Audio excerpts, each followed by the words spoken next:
ನನಗೆ ಒಂದ್ ಅರ್ಥ ಆಗಿಲ್ಲ. ಮಾನ್ಯ ಮುಖ್ಯಮಂತ್ರಿಗಳು ಕರ್ನಾಟಕ ರಾಜ್ಯಕ್ಕೆ ಮುಖ್ಯಮಂತ್ರಿಗಳು ಅಥವಾ ಕೇರಳಕ್ಕೆ ಮುಖ್ಯಮಂತ್ರಿಗಳು ಅಂತ.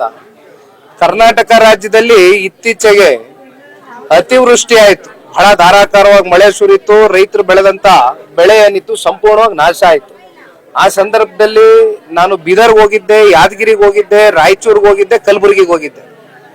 ಅವತ್ತು ಮಾನ್ಯ ಮುಖ್ಯಮಂತ್ರಿಗಳಿಗೆ ಒಂದು ಪರಿಹಾರವನ್ನ ರೈತರಿಗೆ ಕೊಡಿ ಅಂತಕ್ಕಂಥದ್ದು ಕೇಳದಂತ ಸಂದರ್ಭದಲ್ಲಿ ಅವತ್ತು ಪಾಪ ಮಾನ್ಯ ಮುಖ್ಯಮಂತ್ರಿಗಳಿಗೆ ರೈತರ ಕೂಗು ಕೇಳಲಿಲ್ಲ, ನಮ್ಮ ನಾಡಿನ ರೈತರ ಕೂಗು. ಆದ್ರೆ ಇವತ್ತು 10 ಕೋಟಿ ಭೂಕುಸಿತ ಆಗಿ ಏನು ಪಾಪ ಆ ಭಾಗದಲ್ಲಿ ಒಂದಷ್ಟು ಜನಕ್ಕೆ ಸಮಸ್ಯೆಗಳು ಉಂಟಾಯ್ತು.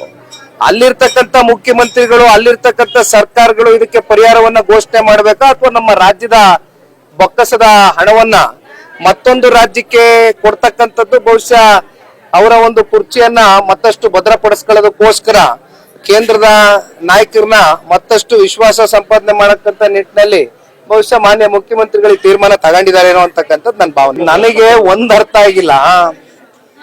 ಮಾನ್ಯ ಮುಖ್ಯಮಂತ್ರಿಗಳು ಕರ್ನಾಟಕ ರಾಜ್ಯಕ್ಕೆ ಮುಖ್ಯಮಂತ್ರಿಗಳು ಅಥವಾ ಕೇರಳಕ್ಕೆ ಮುಖ್ಯಮಂತ್ರಿಗಳು ಅಂತ. ಕರ್ನಾಟಕ ರಾಜ್ಯದಲ್ಲಿ ಇತ್ತೀಚೆಗೆ ಅತಿವೃಷ್ಟಿ ಆಯ್ತು, ಬಹಳ ಧಾರಾಕಾರವಾಗಿ ಮಳೆ ಸುರಿತು, ರೈತರು ಬೆಳೆದಂತ ಬೆಳೆ ಏನಿತ್ತು ಸಂಪೂರ್ಣವಾಗಿ ನಾಶ ಆಯ್ತು.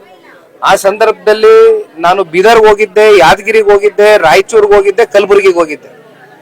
ಅವತ್ತು ಮಾನ್ಯ ಮುಖ್ಯಮಂತ್ರಿಗಳಿಗೆ ಒಂದು ಪರಿಹಾರವನ್ನ ರೈತರಿಗೆ ಕೊಡಿ ಅಂತಕ್ಕಂಥದ್ದು ಕೇಳದಂತ ಸಂದರ್ಭದಲ್ಲಿ ಅವತ್ತು ಪಾಪ ಮಾನ್ಯ ಮುಖ್ಯಮಂತ್ರಿಗಳಿಗೆ ರೈತರ ಕೂಗು ಕೇಳಲಿಲ್ಲ, ನಮ್ಮ ನಾಡಿನ ರೈತರ ಕೂಗು.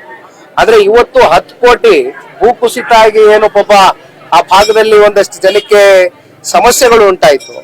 ಅಲ್ಲಿರ್ತಕ್ಕಂಥ ಮುಖ್ಯಮಂತ್ರಿಗಳು, ಅಲ್ಲಿರ್ತಕ್ಕಂಥ ಸರ್ಕಾರಗಳು ಇದಕ್ಕೆ ಪರಿಹಾರವನ್ನ ಘೋಷಣೆ ಮಾಡ್ಬೇಕಾ ಅಥವಾ ನಮ್ಮ ರಾಜ್ಯದ ಬೊಕ್ಕಸದ ಹಣವನ್ನ ಮತ್ತೊಂದು ರಾಜ್ಯಕ್ಕೆ ಕೊಡ್ತಕ್ಕಂಥದ್ದು ಬಹುಶಃ ಅವರ ಒಂದು ಕುರ್ಚಿಯನ್ನ ಮತ್ತಷ್ಟು ಭದ್ರಪಡಿಸ್ಕೊಳ್ಳೋದಕ್ಕೋಸ್ಕರ ಕೇಂದ್ರದ ನಾಯಕರನ್ನ ಮತ್ತಷ್ಟು ವಿಶ್ವಾಸ ಸಂಪಾದನೆ ಮಾಡಕ್ಕಂತ ನಿಟ್ಟಿನಲ್ಲಿ ಬಹುಶಃ ಮಾನ್ಯ ಮುಖ್ಯಮಂತ್ರಿಗಳಿಗೆ ತೀರ್ಮಾನ ತಗೊಂಡಿದ್ದಾರೇನೋ ಅಂತಕ್ಕಂಥದ್ದು ನನ್ನ ಭಾವನೆ.